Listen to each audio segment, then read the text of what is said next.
това му трябва сценограф. Сценограф е човека, който решава как да изглежда тази сцена. Сцената е една черна кутия с 4 стени. Обаче четвъртата стена, която е всъщност невидимата стена, която, нали, всъщност публиката вижда актьора, понякога съществува, понякога не съществува, в зависимост от това, каква е концепцията на представлението. Какво означава? Понякога, когато съществува тази четвърта стена, актьора играе, все едно има отпред стена. Той не контактува директно с публиката. Няма визуален контакт или такъв, понякога има представления, в които актьорите взаимодействат с хора от публиката, т.е. питат ги нещо, очакват да им отговорят. Нали.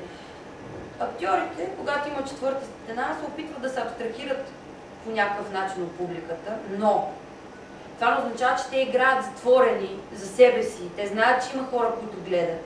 Те знаят, че тези емоции, които искат да хвърлят долу в публиката, те трябва да заразят тези хора. Но не контактуват с публиката. Докато има представление, когато четвъртата стена е отворена, тогава, например, има в едно представление може да има и да няма четвърта стена. Например, в някои представления има играе се все едно, не виждаш публиката, но в един момент излиза един актьор и започва, например, да казва монолог апарт. Апарт се казва, когато контактуваш директно с човек, както примерно сега аз, нали, разбирате ли какво искам да ви кажа? Например, не е задължително да отговаря публиката, но тогава актьора изпълнява текст, монолог или група актьори играят апарт към публиката. Тоест, някакси те контактуват. Има визуален и такъв енергиен контакт с публиката.